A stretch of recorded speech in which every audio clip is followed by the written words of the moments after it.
সম্প্রতি আমরা লক্ষ্য করছি কিছু ব্যক্তি ও দল নেতিবাচক কোনো কিছু ঘটলেই কোনোরূপ বিচার ছাড়াই ছাত্র শিবিরের উপর দায় চাপিয়ে দেওয়ার অপচেষ্টা চালায়। ফ্যাসিবাদী আমলের মতো ছাত্র শিবির নেতাকর্মীদের রক্ত প্রবাহিত করার হুমকি দেওয়া হচ্ছে। একটা একটা শিবির ধরে ধরে জবাই করার মতো নির্মম, জাহেলি এবং হিংস্র স্লোগানও দিতে কোনো দলের নেতাকর্মীদেরকে আমরা দেখছি। ছাত্র শিবিরকে বিমানবীকরণ করার এক নির্মম প্রচেষ্টা চালানো হচ্ছে। এই প্রেক্ষিতে আমরা দৃঢ়তার সাথে বলতে চাই, ফ্যাসিস্ট হাসিনার জুলুমশাহী ছাত্র শিবিরের সাথে অমানবিক ও অনৈতিক আচরণ করে যে পরিণতির মুখোমুখি হয়েছে তা থেকে শিক্ষা গ্রহণ করুন।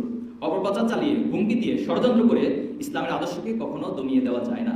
বরং যারা এরকম হীন কাজে লিপ্ত তারা নিজেরাই একটা সময় ইতিহাসের আস্থা করে নিক্ষিপ্ত হয়।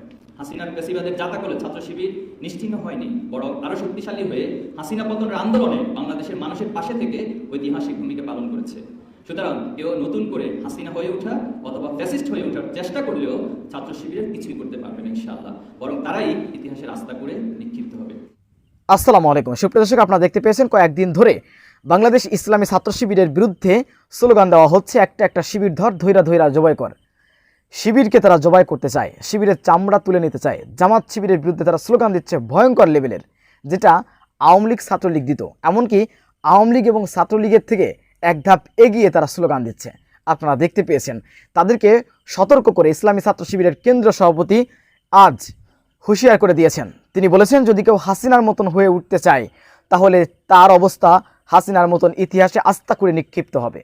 এছাড়াও কঠিন জবাব দিয়েছেন। আমরা বিস্তারিত ইসলামী ছাত্র শিবিরের কেন্দ্রীয় সভাপতি জনাব জাহিদুল ইসলামের মুখ থেকে ওয়ালিউল্লাহ আল মুকাদ্দাস সহ ছাত্র শিবিরের 7 জন গুম হওয়া ভাইদের জন্য দোয়া করছি। মহান রব যেন আমাদের ভাইদেরকে রহমত চাদর আবৃত রাখে। আল্লাহর দিনকে বিজয় করতে গিয়ে এবং ফ্যাসিবাদের দমন পীড়নে যারা আহত হয়েছেন, বন্ধুত্ব বরণ করেছে, আল্লাহর নিকট তাদের সুস্থতা এবং কোরবানির কবুলিয়তের কামনা করছি। সম্মানিত ভাইরা, আমরা এমন একটা সময় অতিক্রম করছি যখন পৃথিবীতে মুসলিমরা খুবই সংকটাপন্ন অবস্থায় রয়েছে। বিশ্বের বিভিন্ন প্রান্তে মুসলিম জনপদ আজ নিপীড়িত, অধিকার বঞ্চিত এবং যুদ্ধ বিধ্বস্ত। পাশাপাশি নেতৃত্বের সংকট, জ্ঞান বিজ্ঞানে পশ্চাৎপদতা, নৈতিক ও আত্মিক দুর্বলতা, পশ্চিমাদের আগ্রাসন ও আধিপত্যবাদী মনোভাব, মুসলিম মোড়লদের আপোষকামিতা ও মানবাধিকার সংগঠন সমূহের দ্বিচারিতার ফলে চারদিকে মুসলমানরা আজ ভয়াবহ সংকটে নিমজ্জিত। মানবাধিকারের সকল উপত্যকা এখন এক মৃত্যুপুরীতে পরিণত হয়েছে। সেখানে বেঁচে থাকার জন্য ন্যূনতম উপকরণগুলো অবশিষ্ট নেই, অথচ চারদিকে মুসলিম দেশগুলো নীরব। তবে আমরা বিশ্বাস করি সকল জুলুম ও দিনের জনগণ বিশ্বের দরবারে মাথা উঁচু করে দাঁড়াবে ইনশাআল্লাহ। সম্মানিত উপস্থিতি, কেন্দ্রীয় কার্যকরী পরিষদ বাংলাদেশ ইসলামী ছাত্র শিবিরের সিদ্ধান্ত গ্রহণকারী সর্বোচ্চ ফোরাম।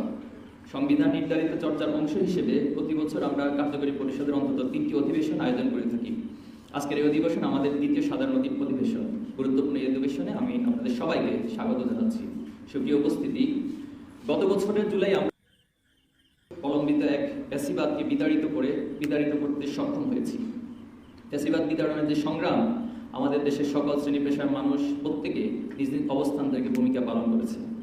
স্কুল, কলেজ, সরকারি বিশ্ববিদ্যালয়, প্রাইভেট বিশ্ববিদ্যালয়, মেডিকেল কলেজ, প্রকৌশল বিশ্ববিদ্যালয়, আলিয়া মাদ্রাসা, কওমি মাদ্রাসা, পলিটেকনিক ইনস্টিটিউট ও ইংলিশ মিডিয়াম সহ সকল ধরনের শিক্ষা প্রতিষ্ঠানের শিক্ষার্থীরা জুলাইয়ের রাজপথে নেমে এসেছিল। শুধুমাত্র শিক্ষার্থীরাই নয়, তাদের পাশাপাশি আলেম সমাজ, শিক্ষক, কর্মকর্তা কর্মচারী, ডাক্তার, ইঞ্জিনিয়ার, ব্যবসায়ী, পরিবহন শ্রমিক, গার্মেন্টস কর্মী, মিডিয়া কর্মী, অনলাইন অ্যাক্টিভিস্ট, বিদেশে অবস্থানরত বাংলাদেশের যোদ্ধারা সহ সকল ধরনের পেশাজীবী ও শ্রমজীবী মানুষ রাজপথে নেমে এসেছিল। সর্বোপরি আল্লাহর সাহায্যে বাংলাদেশের ইতিহাসে এক অবিস্মরণীয় অভ্যুত্থান সংঘটিত হয়। জুলাইয়ের রাজপথে নামা সকল মানুষের স্বপ্ন ছিল একটি বৈষম্যহীন ও ফ্যাসিবাদ মুক্ত বাংলাদেশ গঠন। কিন্তু বাংলাদেশের রাজনৈতিক ক্রান্তিকাল যেন শেষ হচ্ছে না। মুক্তিযুদ্ধ পরবর্তী বাংলাদেশকে নানা ধরনের সংকট মোকাবেলা করতে হয়েছে। বাকশাল, সেনা শাসন, 1/11 এবং এর পরবর্তী খুনি হাসিনার ফ্যাসিবাদী শাসন ফলে 54 বছরেও দেশ কাঙ্ক্ষিত মাত্রার সমৃদ্ধি অর্জন করতে পারেনি।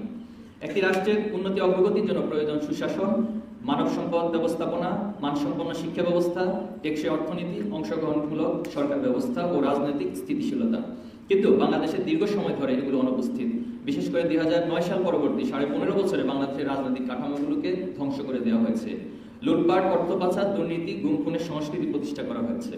হাজার শহীদ ও আহতদের ত্যাগের বিনিময়ে অর্জিত জুলাই অভ্যুত্থানের মাধ্যমে আমরা প্রত্যাশা করেছিলাম জনমনের স্বস্তি ও নিরাপত্তা নিশ্চিত হবে, কিন্তু অভ্যুত্থানের 1 বছর অতিবাহিত হলেও সেই প্রত্যাশা এখনো কাঙ্ক্ষিতভাবে পূরণ হয়নি। ফ্যাসিবাদী ধারা রাজনীতির বিলোপ ও গঠনমূলক রাজনৈতিক ধারা চালু ও বৈষম্যহীন বাংলাদেশ গড়ার যে স্বপ্ন নিয়ে হাজারো মানুষ জীবন দিয়েছে, সে স্বপ্ন বাস্তবায়ন আরো দীর্ঘায়িত হচ্ছে বলে আমাদের কাছে প্রতীয়মান হচ্ছে। আমাদের এই উদ্বেগ নিছক কোনো বক্তৃতা বা বিবৃতি নয়, বরং এর সুনির্দিষ্ট কারণ রয়েছে। প্রথমত, ফ্যাসিস্ট হাসিনাকে যারা দানবে পরিণত করতে সরাসরি সাহায্য করেছিল, তারা এখনো সরকারের গুরুত্বপূর্ণ চেয়ারগুলোতে বসে আছে। অন্তর্বর্তী সরকার প্রয়োজনীয় সংস্কারের লক্ষ্যে কিছু কমিশন গঠন করলেও আমরা মনে করি ফ্যাসিবাদের দোসরদের পদে পদে বহাল রেখে এই সংস্কার সম্ভব নয়। গণহত্যাকারীদের বিচার ও তার দোসরদের শাস্তির আওতায় না আনলে জুলাই অভ্যুত্থান কখনোই সফল হবে না। আহতদের সুচিকিৎসা, শহীদ পরিবার ও বঙ্গুত্ব বরণকারীদের পুনর্বাসন প্রক্রিয়া এখনো কার্যত দৃশ্যমান হয়নি। আমরা শুরু থেকে এই ব্যাপারে সরকারকে পরামর্শ ও সতর্ক করে আসছি এবং আহ্বানও করে আসছি, কিন্তু দ্রুত ও কার্যকর কোনো পদক্ষেপ আমরা দেখতে পাইনি। দ্বিতীয়ত, জুলাই অভ্যুত্থানে কাঙ্ক্ষিত রাজনৈতিক সংস্কৃতি পরিবর্তন না হওয়া আমাদের অন্যতম উদ্বেগের কারণ। আমাদের উদ্বেগ আরো বাড়িয়ে দেয় যখন একটি নিপীড়িত রাজনৈতিক দল নিপীড়কের ভূমিকা অবতীর্ণ হয়। এরকম রাজনৈতিক দলের বিগত 15.5 বছর অপ্রাপ্তির হিসাব মেলানোর প্রতিযোগিতায় তারা এখন দেশে বিশৃঙ্খলা ও অশান্তির প্রধান কারণ হয়ে দাঁড়িয়েছে। চাঁদাবাজি, দখলদারি, লুটপাট, দর্শন, হত্যা, অপপ্রচার, দায় চাপানোর মতো নিকৃষ্ট রাজনীতি ও অপচেষ্টা সহ নানা ধরনের প্রশ্নবিদ্ধ কর্মকাণ্ডে জড়িয়ে পড়েছে কিছু রাজনৈতিক দলের নেতাকর্মীরা।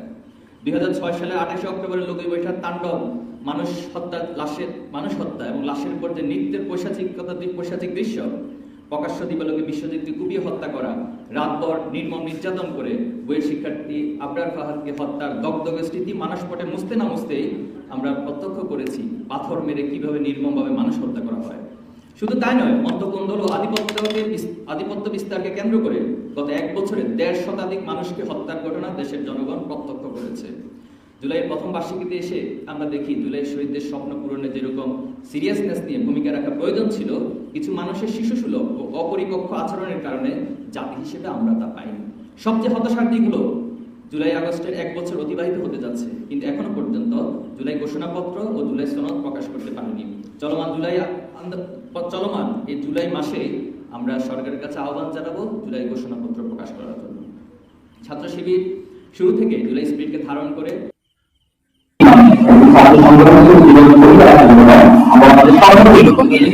চালিয়ে যাচ্ছি।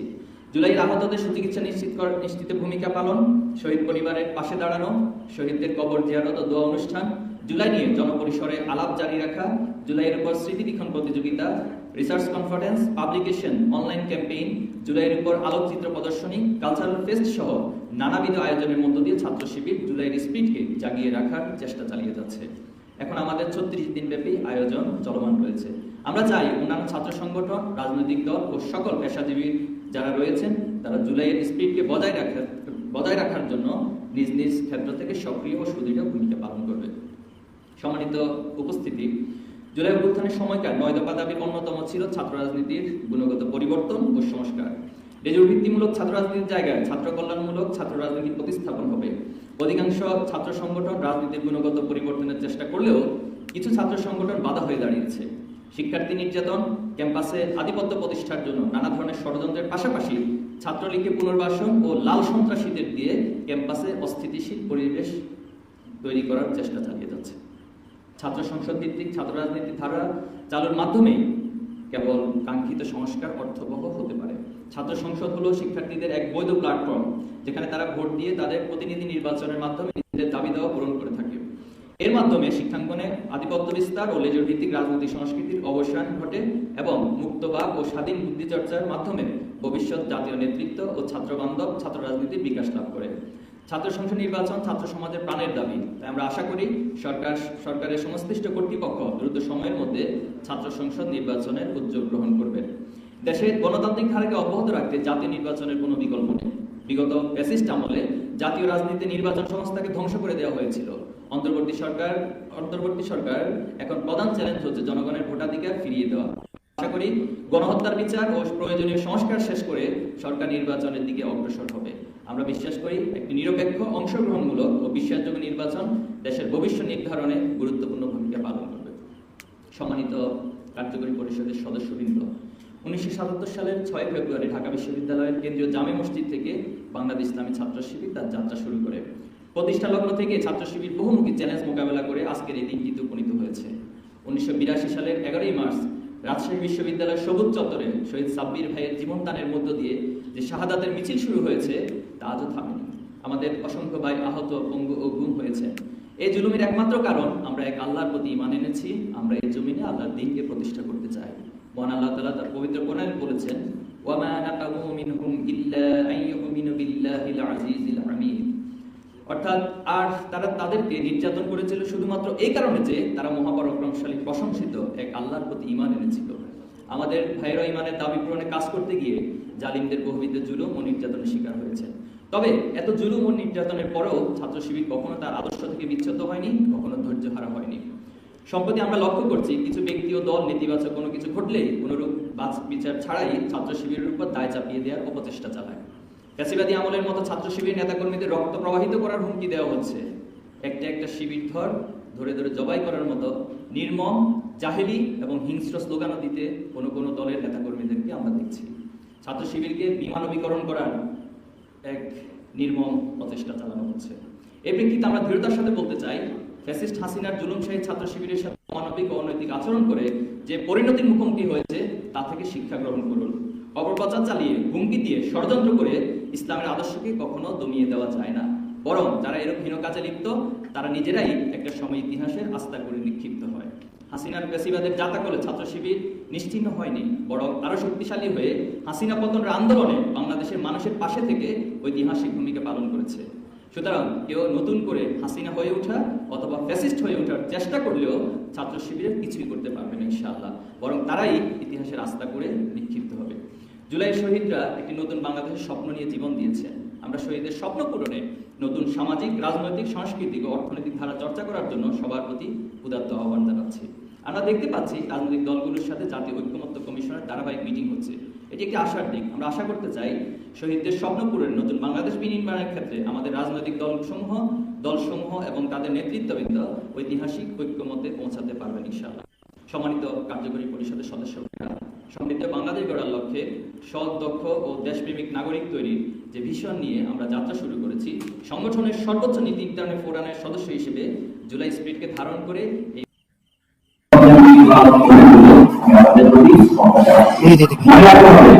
পিছনে ফেরার কোনো পথ নেই। বাংলাদেশকে নতুন করে গড়ার লক্ষ্যে আমাদেরকে সাহসের সাথে স্থির পদে সামনের দিকে এগিয়ে যেতেই হবে ইনশাআল্লাহ। আমরা জানি দীর্ঘ 3.5 দশক ধরে বাংলাদেশের শিক্ষাঙ্গনগুলোতে গণতান্ত্রিক চর্চা নেই। আজও মাদ্রাসা শিক্ষা ব্যবস্থার প্রতি বৈষম্য দূর হয়নি।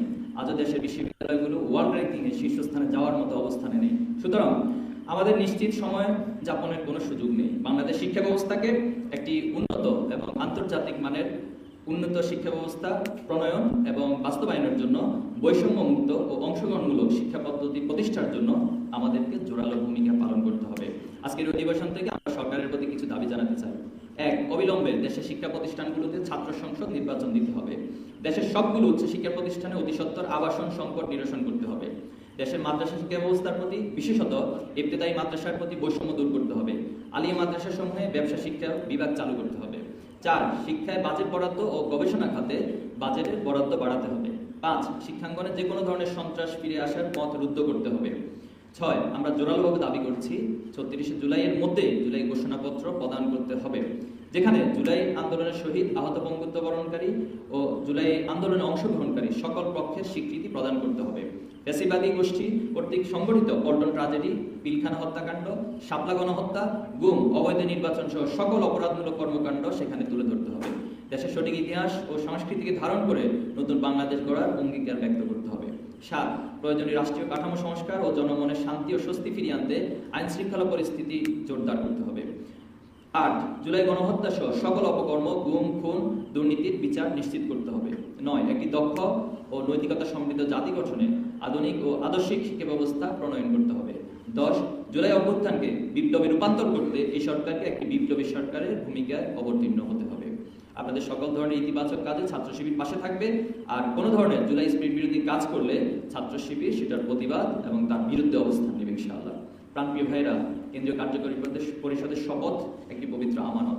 এই দায়িত্ব পালনের পথে ব্যক্তি হিসেবে নিজেকে যোগ্যতা সম্পন্ন করে গড়ে তোলার অন্যতম দায়িত্ব।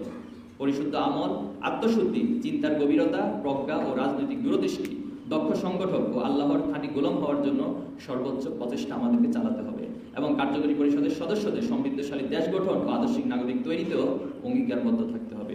ইসলামী ছাত্র শিবিরের সংবিধানে কার্যকরী পরিষদের সদস্যদের দায়িত্ব ও কর্তব্য সম্পর্কে বর্ণিত হয়েছে।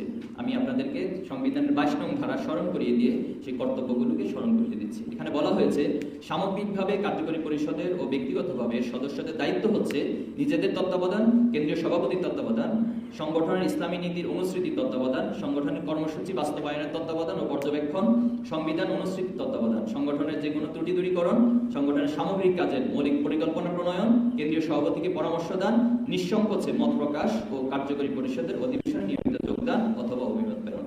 কার্যকরী পরিষদের এই সাধারণ অধিবেশন যেহেতু সংগঠন সংক্রান্ত অনেকগুলো গুরুত্বপূর্ণ বিষয়ে সিদ্ধান্ত গৃহীত হবে, তাই আমি পুরো অধিবেশন জুড়ে সবাইকে স্বতঃস্ফূর্ত থাকা এবং নিঃসংকোচে মত প্রকাশ করার জন্য অনুরোধ করছি। আমাদের এবার অধিবেশনে 10 জন কার্যকরী পরিষদের সদস্য ভাইয়ের ছাত্র জীবন শেষ হচ্ছে। দীর্ঘ সাংগঠনিক জীবনে ভাইয়েরা ইসলামী আন্দোলনের কাজে যে সময় দিয়েছেন, আল্লাহ যেন সেগুলো কবুল করেন এবং দুনিয়া আখিরাতে সর্বত্র আমাদের ভাইদেরকে সম্মানিত করেন। তার জন্য আমি আল্লাহর কাছে দোয়া করছি, আল্লাহ আমাদের ভাইদের বাকি জীবনে ইকামতের দিনের পথে অবিচল থাকার তৌফিক দান করুন। প্রিয় ভাইরা, 2025 সেশনে ইসলামী ছাত্র শিবির যে স্লোগানকে ধারণ করেছে, দাওয়াত ও প্রশিক্ষণে মজবুত হবে সংগঠন, জ্ঞানের আলোয় গড়ব সমাজ, সফল হবে আন্দোলন। এই প্রতিবাদকে সামনে রেখে বছরব্যাপী কাজের পরিকল্পনা করেছিলাম। তার কিছু অংশ আমরা বাস্তবায়ন করতে সক্ষম হয়েছি। অবশিষ্ট পরিকল্পনা বাস্তবায়নের জন্য আমরা ময়দানে আন্তরিকতার সহিত বলিষ্ঠ ভূমিকা পালন করব এবং ছাত্র শিবিরকে তার প্রত্যাশিত লক্ষ্যে পৌঁছে দিতে যথাসাধ্য চেষ্টা করব। সম্মানিত ভাইরা, আমরা যেমন নিজের ব্যাপারে আল্লাহ তাআলার ব্যাপারে আল্লাহ যেমন ক্ষমাশীল এবং তিনি ইন্নাবাতাশ রাব্বিকা লাশাদীদ, আবার আল্লাহর পাকড়াও কঠিন। সুতরাং ভয় এবং আশার অনুভূতি ধারণ করে আমরা আমাদের জীবন যাপন করব, আল্লাহকে ভয় করে যথাযথভাবে ইসলামকে মেনে চলব, আবার ভুল হলে আল্লাহর কাছে তাওবা করে আমরা আল্লাহর দরবারে ফিরে আসব। আল্লাহ আমাদের সবাইকে কবুল করুন। সুপ্রিয় দর্শক, শিবির সভাপতির এই বক্তব্য আপনারা কিভাবে দেখছেন, অবশ্যই আপনাদের মূল্যবান মন্তব্য কমেন্ট বক্সে জানাবেন। সবসময় সত্য নির্ভেজাল তথ্য পেতে স্বাধীন বাংলা টিভি ইউটিউব চ্যানেলটি সাবস্ক্রাইব করে আমাদের সাথে থাকুন। আসসালামু আলাইকুম রহমতুল্লাহি ওয়া বারাকাতুহু।